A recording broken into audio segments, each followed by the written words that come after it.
ninakuomba uende ukawaambia wanakijiji kila kitu kabla sijaenda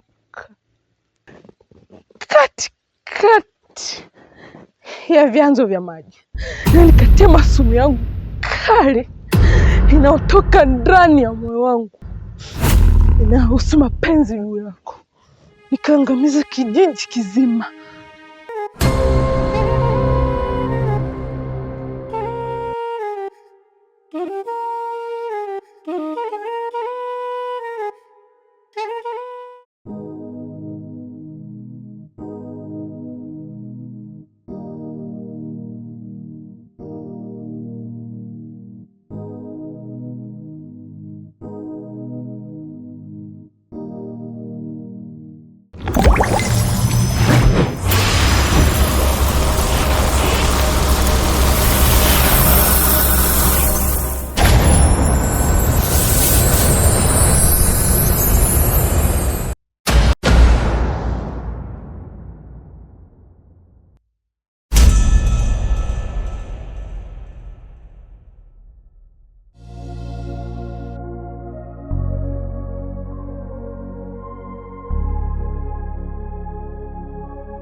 Maji ni muhimu sana hapa kijijini kwetu, na mara kadha wa kadha yamekuwa yakitumika kwenye shughuli mbalimbali za hapa kijijini, kama vile shughuli za kilimo, kijamii. Kwa mfano, matumizi ya nyumbani, matumizi ya kulishia mifugo, matumizi ya kilimo kwa ajili ya kumwagilia bustani na kila kitu.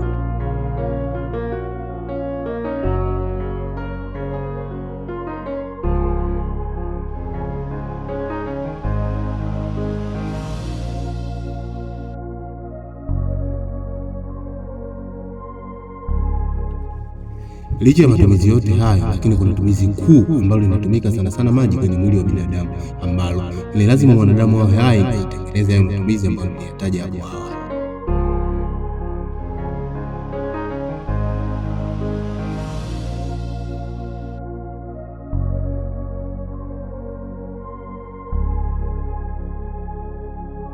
Tokea nazaliwa sijaacha kujua umuhimu wa maji katika maisha yangu.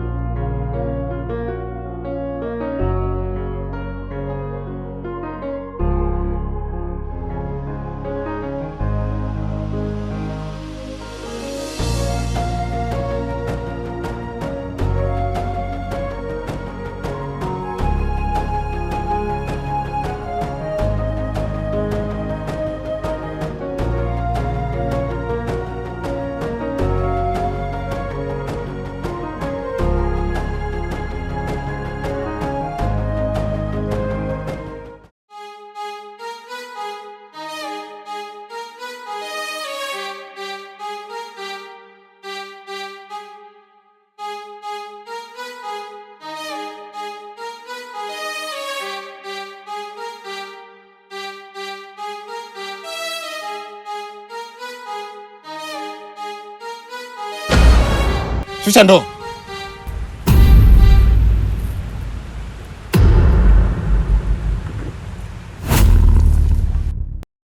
Heshima yako mkonyo kaji. Na kwenu pia. Sasa sikia, nakupa maelekezo, sawa? Unatakiwa kutochota maji yoyote yanayotoka mto wa juu kuelekea mto wa chini, sawa? Kwenye matiririko ya bonde la maji ambalo linaanzia mashariki kuelekea magharibi, achana nayo kabisa. Hata kama utaona hata tone la maji, usiguse. Achana nayo. Sawa? Na ikiwezekana haya maji natakiwa mwage sasa hivi. Mmenielewa?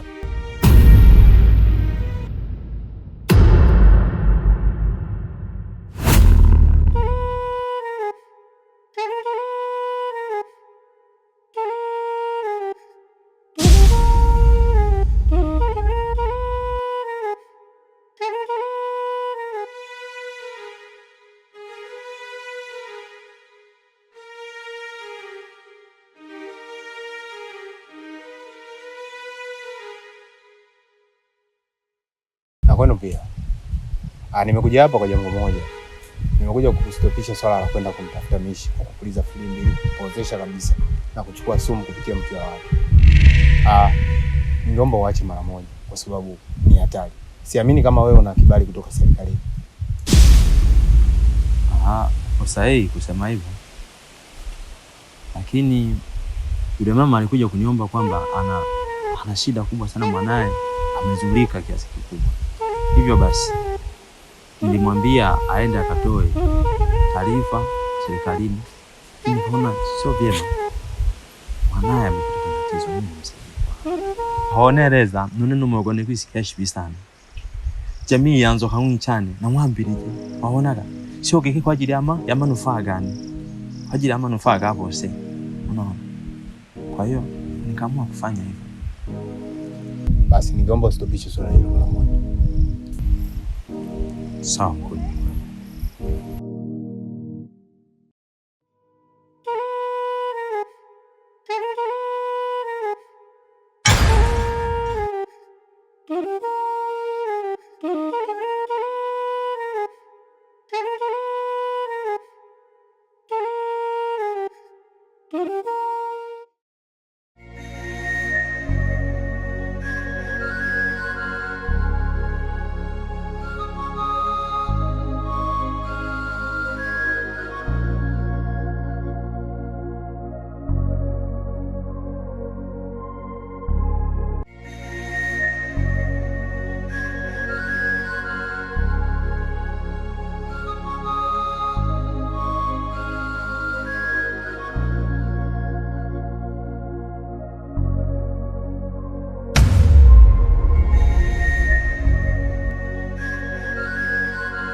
Dada.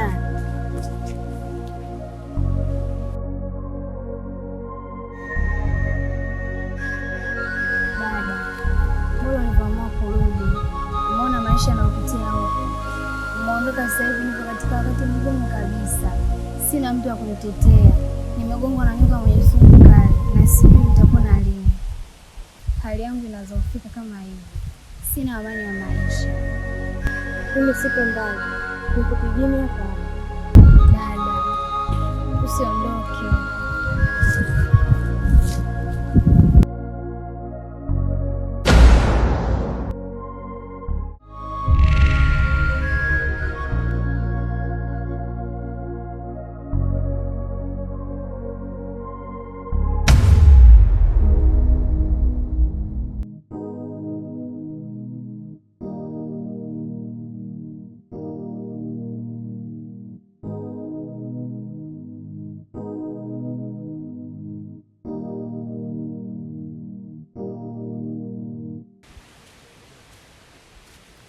Ihudumishwe heshima ya utawala wa nyoka. Ihudumishwe. Mama Latifa, kaka kaniagiza nije nimchukue Latifa, maana hapa si sehemu salama kwake. Salama kwake ni kule nyumbani. Kwani hii damu ni ya kaka yako ama ni ya kwangu?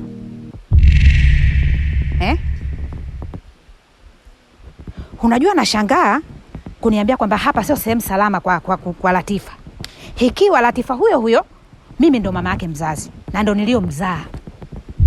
Sasa inawezekanaje kwamba kwangu mimi kusiwe salama na kwa kaka yako wewe ndo kuwe salama? Lakini hapa sio salama kwake, narudia tena. Hapa sio salama kwake.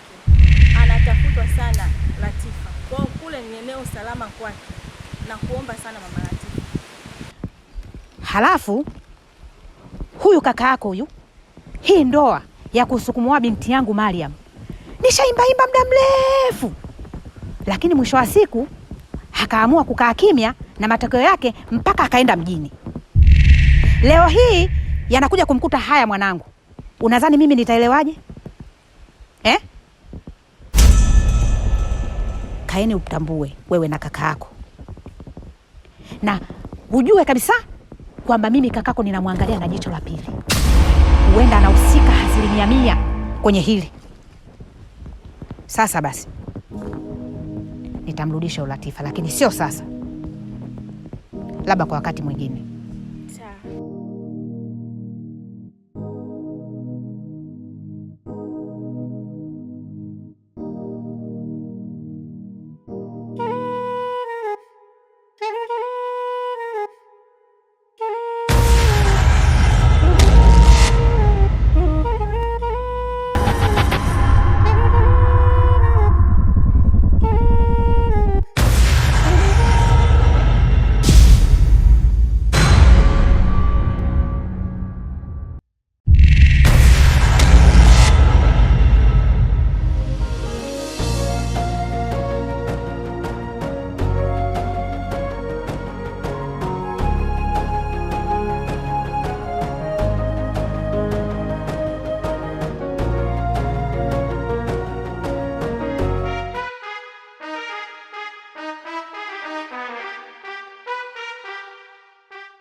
Kaka, kwani yeye anasema?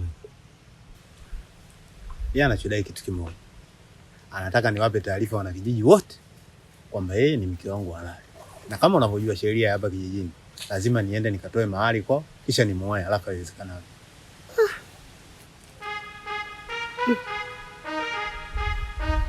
Kwa maana hiyo mpaka sasa nyinyi mmefikia wapi? Mara mwisho kuongea naye alikuwa na hasira sana na alipania. Amedai kuwa ataenda kukaa katikati ya vizingiti viwili vya maji. Katikati ya vyanzo vya maji. Nikatema sumu yangu kali inayotoka ndani ya moyo wangu inahusu mapenzi juu yako, nikaangamiza kijiji kizima. Yanayoteremka kuja mtoni kuelekea kwa wanakijiji, kisha atatema sumu. Kaka, hii ni jambo kubwa sana unajua. Tatizo kubwa mno. Na hii yote ni shida, issue ya mapenzi. Ndio maana nipo hapa. Nipo hapa kwa sababu wewe unajua. Wewe ni ndugu yangu. Tumecheza wote. Hata jando pia tumeenda pamoja. Tunajua sheria na mila za kijiji hichi. Ina maana wewe ndio msiri wangu Robert. Na ndio maana kabla ya yote nimeamua kuanza na wewe. Tokea awali hili swala ungeliweka sawa. Haya, katia sumu kwenye maji. Wana kijiji, serikali na kijiji wewe itakolewaje? Utabeba jukumu zito sana unajua. Kwani kaka, mimi nyoka wa ulimwengu wa moto na wewe nyoka wa ulimwengu wa azini. Hatuwezi kufanya kitu chochote. Kaka, mimi nashindwa kwa sababu mtoto aliposimamia ni pabaya mno.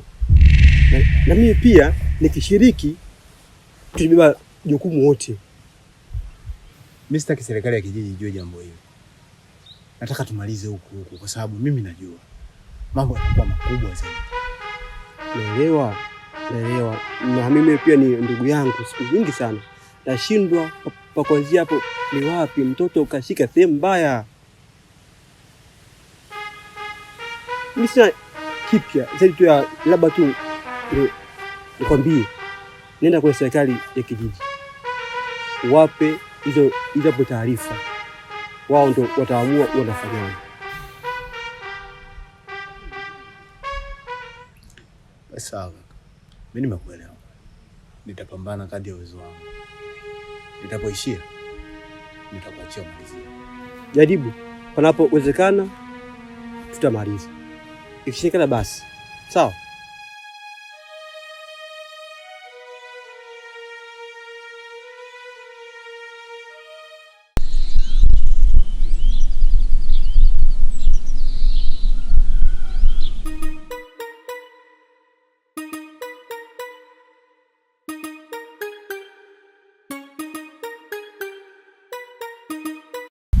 Idumishwe heshima tawala. Idumishwe. Mishi nimemkuta. Aliniaga kuwa anaondoka, anaenda dunia nyingine. Hawezi kuishi na wanafiki. Una uhakika na hicho unachokiongea kwamba Mishi ameenda dunia nyingine? Nina uhakika. Una uhakika Mishi hayupo ndani? Hayupo.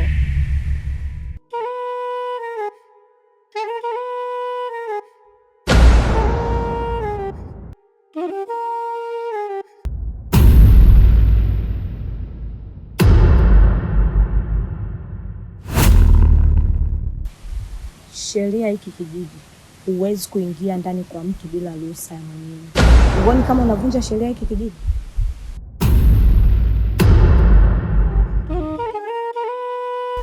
Sawa kwa hiyo.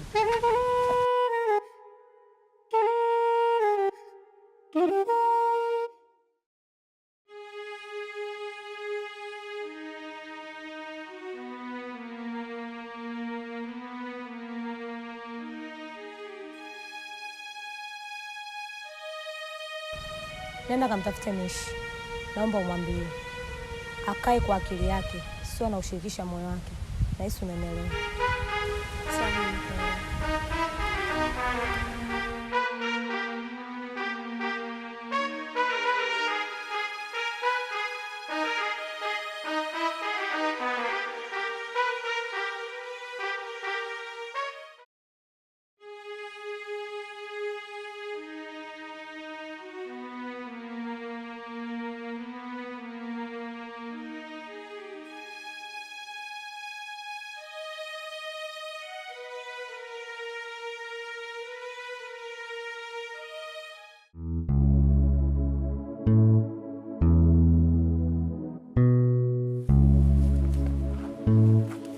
Mishi!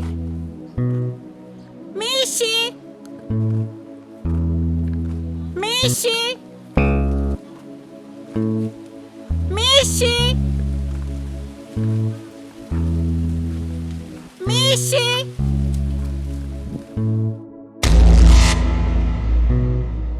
Unasemaje?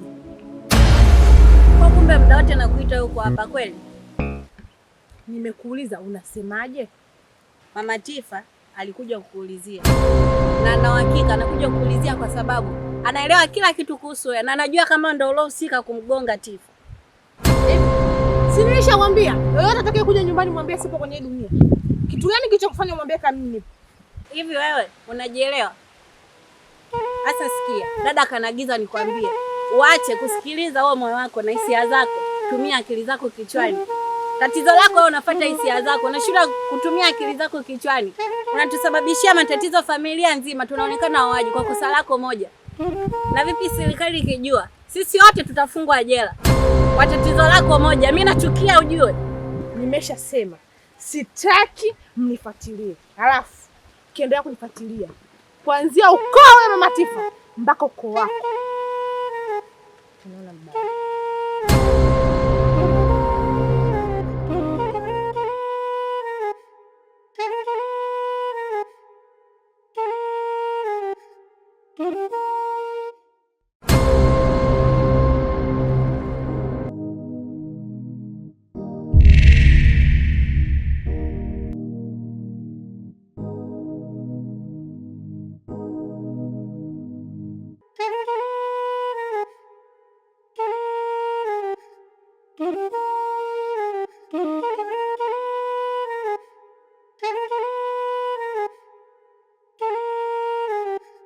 Thank you.